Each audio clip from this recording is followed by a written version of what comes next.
Hello students, welcome to my channel City Commerce Concepts, and now today we are going to start the next topic of your economics, central problems of an economy. So let's begin.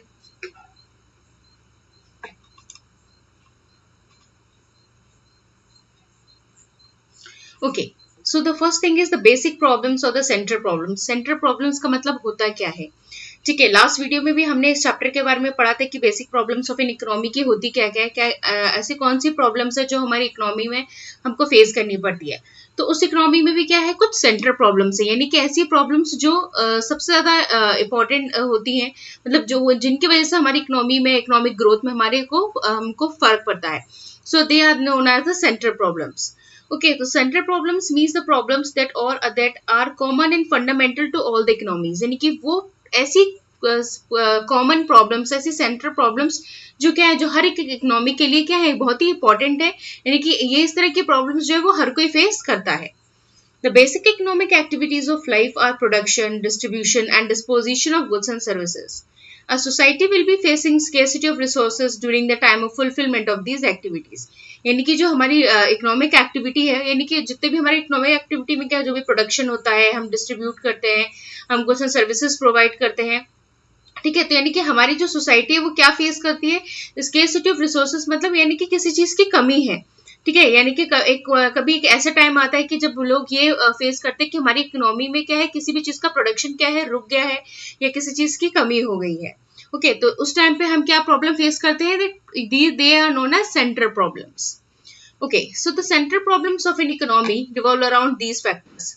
वैसे students जो central problems होती है, वैसे हर जगह आपको तीन मिलेंगी, या किसी ने तीन पढ़ी होंगी या पढ़ाई गई होंगी, या हो सकता है आपके बुक में भी हो। तो बेसिक जो तीन प्रॉब्लम्स होती है वो होती है what to produce, how to produce, and for whom to produce. But अभी क्या है कि चीजें चेंज होती है, तो जिसके बिहाफ पे क्या है कि कुछ जैसे अगर हम आईसीएसई का सिलेबस देखेंगे या कुछ स्टेट बोर्ड्स का देखेंगे, तो उसमें क्या है कि थ्री प्रॉब्लम्स और डिफाइन की गई हैं। तो अगर आप 6 लिखते हैं तो भी गलत नहीं है, और आपको 3 पढ़ाई गई है तो बिल्कुल भी गलत नहीं है। Okay, so the what to produce, how to produce, for whom to produce, problem of fuller utilization of resources, problem of efficiency in utilization of resources, and problem of economic growth.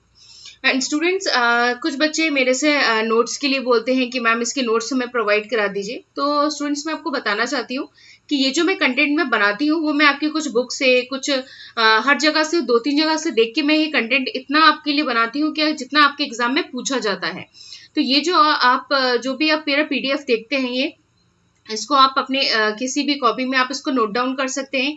यही आपके notes हैं। मैं उतना ही आपको content provide कराती हूँ जितना exam में जरूरी होता है। अगर इनकेस कोई ऐसी चीज है जो ज्यादा मार्क्स में पूछा गया हो, मेरा कंटेंट अगर आपको कम लगता है, तो आप मुझे कमेंट सेक्शन में कमेंट कर सकते हैं, तो मैं आपको उसके लिए पर्टिकुलर पीडीएफ प्रोवाइड करा दूंगी। Okay, so now let's understand कि जो सेंट्रल प्रॉब्लम्स हमने पढ़ी, इसमें what to produce, how to, यानी कि जितनी भी हैं, अब इसको थोड़ा एक्सप्लेनेशन के साथ पढ़ते हैं। पहला आता है व्हाट टू प्रोड्यूस, यानी कि क्या प्रोड्यूस करें। First central problem which every economy has to face it, what to produce. It involves two things, that what commodity shall be produced and in which quantity.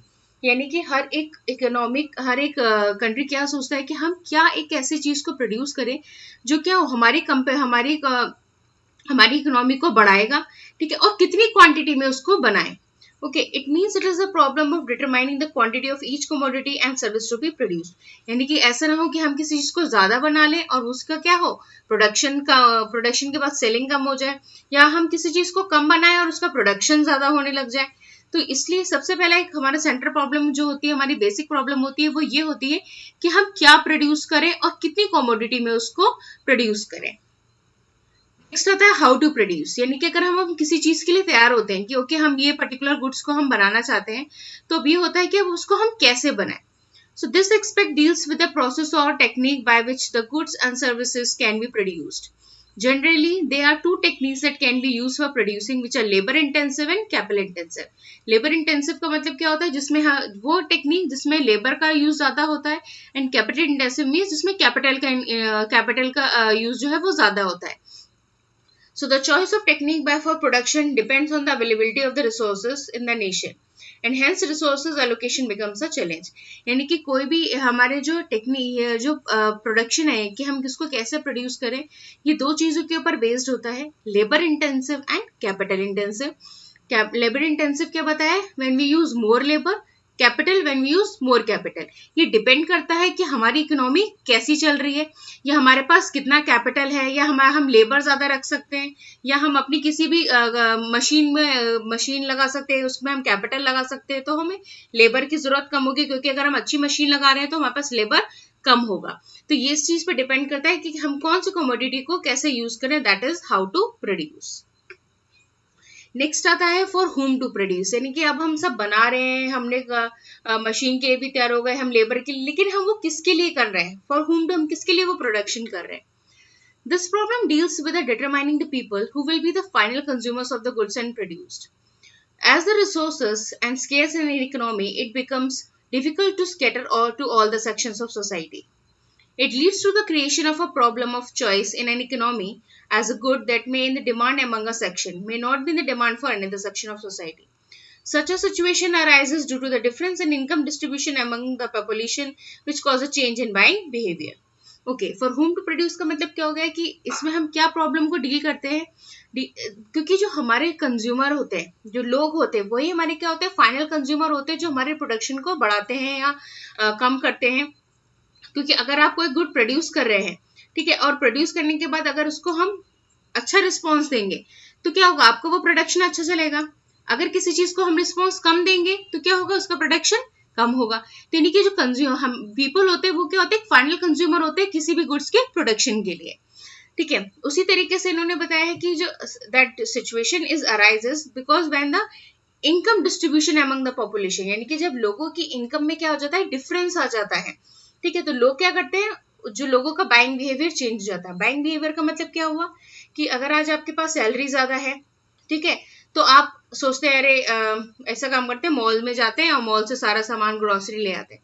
लेकिन वहीं पे आपके पास जब कम salary होती है, आपकी इनकम कम होती है, तो आप क्या करते हैं, अरे छोटी छोटी चीज आप क्या करते हैं, जो थोक मार्केट होते हैं वहां से लेके आते हैं, या पास की शॉप से ले लेंगे।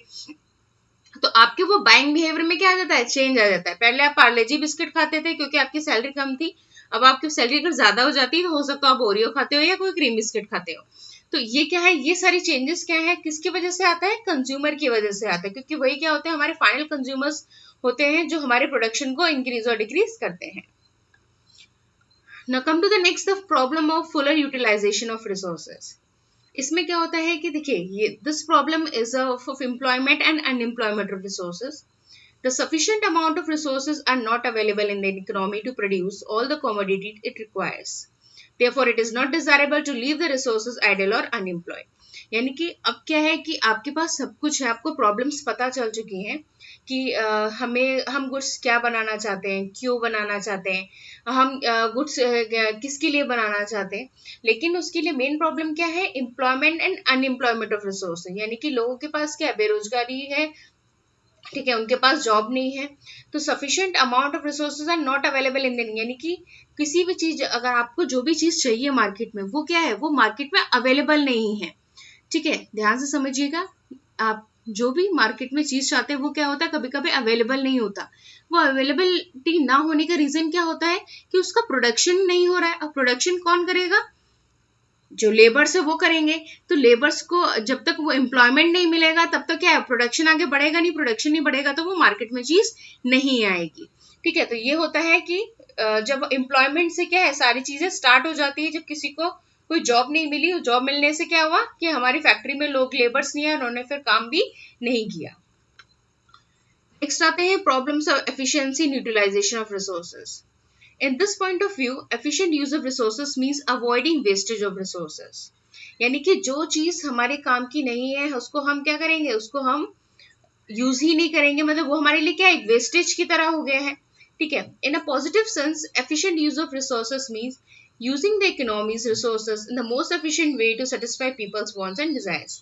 यानी कि अगर मैं दिन के सिर्फ 100 कोई कमोडिटी बनाती हूँ, ठीक है, हो सकता हो मार्केट में 200 हो या 150 हो, लेकिन मुझे लगता है कि अगर आज ज्यादा बना दी और नहीं अगर वो सेल आउट हुई तो हो सकता है मेरी वो चीज खराब हो जाएगी। लेकिन अगर मैं वो 100 चीज बना के बेचती हूँ और उसका क्वालिटी और उसकी क्वांटिटी क्या है, लोगों को बहुत पसंद आती है, तो मैं क्या करूंगी, मैं उस चीज को ज्यादा नहीं बनाऊंगी। क्यों? क्योंकि मुझे ऐसा लगता है कि मैं कम कमोडिटी में लोगों को क्या कर रही हूँ, सेटिस्फाई कर रही हूँ। ठीक है, तो ये हो, कभी कभी क्या होता है कि आपके यूटिलाइजेशन ऑफ रिसोर्सेज का मतलब यही हो गया कि आप वेस्टेज, अब क्योंकि आप अगर आप ज्यादा बनाते हो और वो सेल आउट नहीं हुआ और उसका ड्यूरेबिलिटी वन डे से ज्यादा नहीं हुई, तो वो क्या होगा, आपके लिए वेस्टेज हो गया।